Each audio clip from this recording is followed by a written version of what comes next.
Sexta-feira é dia de falarmos sobre direito público e eleitoral com o advogado especialista Marcelo Pellegrini. Doutor Marcelo, boa tarde, bem-vindo.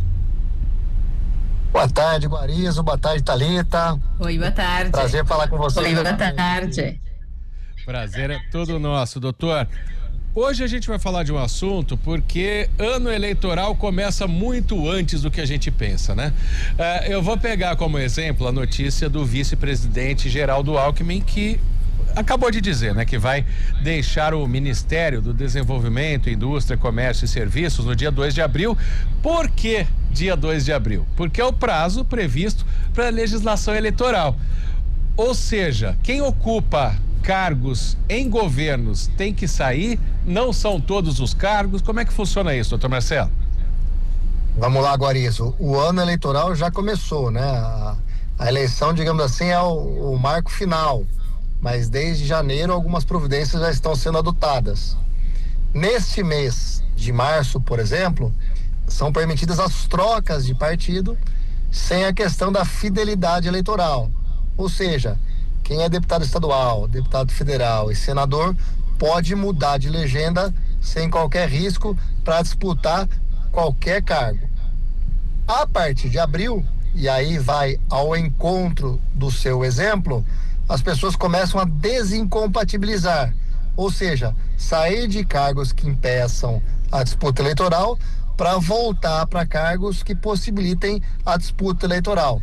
Uma delas é a do vice-presidente, que deixará de ser ministro, voltará a ser apenas vice-presidente e poderá se candidatar a algum cargo em outubro deste ano. Aí fica a pergunta, doutor Marcelo, mas por que ele continua vice-presidente? É por causa da reeleição, né? Tanto, não só o vice-presidente, né? O próprio presidente da República, governador do estado, deputados federais, estaduais, senadores, né? No caso dele, ele vai poder disputar, né? Se assim os partidos entenderem em convenção, o cargo de vice-presidente novamente. E tem uma coisa a mais, viu, Guarizo? Ele não vai poder ser presidente nem substituindo o presidente nesse período eleitoral. Tem uma regrinha aí na lei eleitoral, quando, por exemplo, vocês vão notar agora com mais facilidade. Se eventualmente aí, a partir do meio do ano, o Lula viajar para alguma missão internacional, o vice-presidente também viajará para alguma outra missão internacional. Então, o presidente pode continuar sendo presidente, se ele não viajar, o presidente continua trabalhando mesmo candidato. Agora o vice-presidente não pode assumir a presidência, é isso? Não pode, nem o vice, nem o presidente da Câmara, nem o presidente do Senado. É muito comum nessa época aí sobrar para o presidente do Supremo ficar presidente alguns dias. Este ano eu acho que isso não vai acontecer, porque o presidente do Senado não é candidato à reeleição. Então, eventualmente, ele poderá assumir a presidência interinamente. Thalita, alguma pergunta para o doutor Marcelo? Eu queria entender um pouquinho dos prazos, né? Se existe um prazo, aliás, quando os partidos precisam realizar as convenções para poder escolher oficialmente os candidatos e depois qual que é o prazo final para poder fazer o registro oficial dessas candidaturas. É isso mesmo, Thalita. Então você tem o prazo das trocas partidárias agora em março, e aí você tem as desincompatibilizações. Algumas são com 6 meses, 2 de abril, exemplo citado aí por nós hoje. Algumas são com 4 meses, né? E algumas são com 3 meses, março, maio e junho, respectivamente. As convenções ficam lá para a segunda quinzena de julho até o começo de agosto. E o registro, efetivamente, das candidaturas por volta do meados, lá entre 10 a 17 de agosto. Doutor Marcelo, e agora a questão da janela partidária, né? A mudança de partido. Qualquer político que está em cargo hoje pode mudar de partido, e até quando? Não. Então, respondendo a sua primeira pergunta, negativo. Por exemplo, um vereador de Campinas que queira ser candidato a deputado, ele não pode mudar de partido. Não tem eleição para vereador. A janela favorece aqueles cujo cargo está em disputa. Então, o vereador no ano que tem eleição municipal, ele tem a janela também. Mas no ano que não tem eleição municipal, ele não tem a janela. A janela, ela vai funcionar este ano apenas, então, somente para deputados estaduais e federais. Por que eu digo isso? Porque os cargos legislativos precisam da janela. Já o Senado, embora seja membro do Legislativo, ele é uma chapa majoritária. Então, Senado, governadores, eles podem mudar de partido a qualquer momento, independente de janela partidária. Agora ficou uma dúvida, porque a gente sabe, né, e deve acontecer também, não só aqui em Campinas, mas praticamente em todas as cidades da região, tem muitos vereadores que se candidatam a deputados, né, que estão ocupando a legislatura municipal e vão tentar uma vaga estadual ou federal. Eles também precisam ficar fiéis ao partido pelo qual eles foram eleitos nas cidades. Sim, nenhum vereador pode mudar de partido por causa da janela. Você tem algumas hipóteses, por exemplo, expulsão de partido, incorporação de partido. Quando isso acontece, é possível fazer uma modificação. Mas em condições normais, vereadores não mudam de sigla para disputar cargo de deputado estadual ou federal. Thalita? E o que pode, o que não pode ser feito aí durante essa pré-campanha? Aí, Thalita, a gente precisa de um quadro só para isso, mas tentando colocar resumir, né? Você pode fazer reuniões, colocar o seu nome à disposição da cidade, se autoproclamar pré-candidato, trabalhar visitas, bases eleitorais, montar programas de governo, trazer ideias e começar a defender, usar as redes sociais. Isso em tese é permitido. O que você não pode fazer é falar seu número, pedir voto, né? Isso é proibido, em linhas gerais. Olha, uma dúvida da Beth de Valinhos aqui. Essa é legal de explicar, ela parece simples, mas não é. Por exemplo, um governador que quer ser presidente, e a gente tem aí já governadores que são pré-candidatos à presidência, inclusive do mesmo partido, ele precisa sair do cargo. Já o presidente o presidente não precisa sair. Essa é a primeira coisa pra gente responder, certo?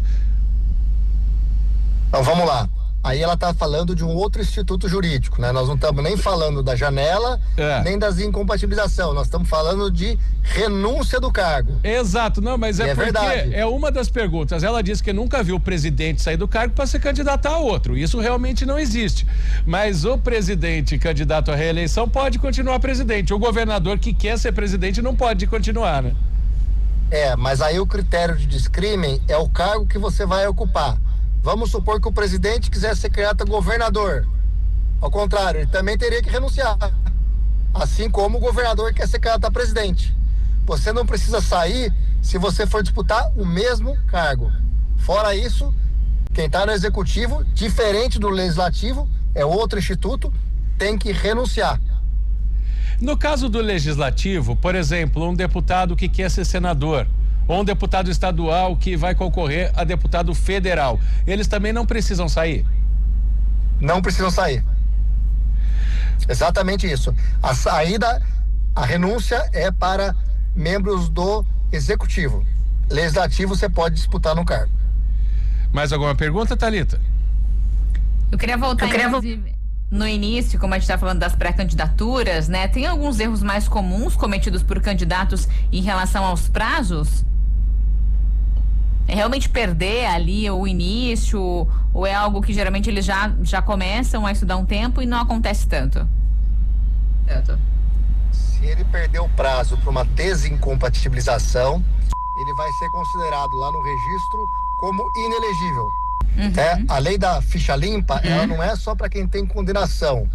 Ela também fixa outras condições de elegibilidade. Por exemplo, maior de idade, tá com os direitos políticos livres. E uma dessas questões é você ter desincompatibilizado no prazo certo. Um exemplo aí, vamos tomar sempre como exemplo do dia que o Guarizo deu. Se o vice-presidente Geraldo Alckmin não sair do cargo de ministro em até 6 meses do pleito, ele se tornaria inelegível.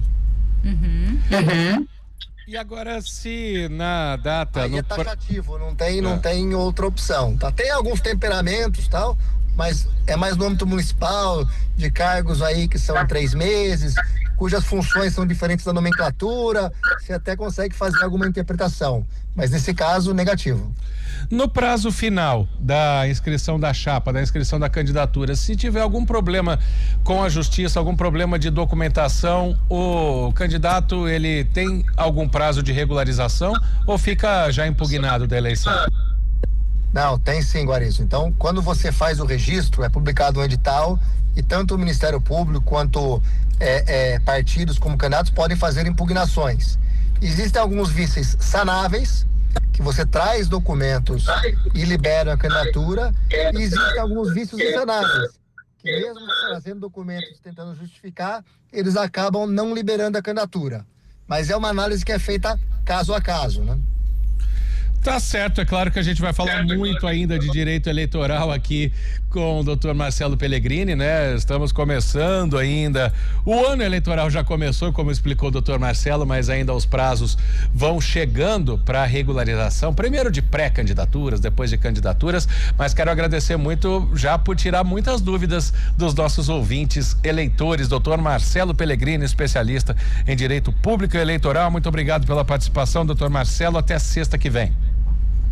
Maris, muito obrigado. O mês de março é um marco muito importante e essas discussões só vão se avolumar durante o ano. Um bom final de semana a você e a Thalita. Bom fim de semana. Obrigado. Agora 3h23.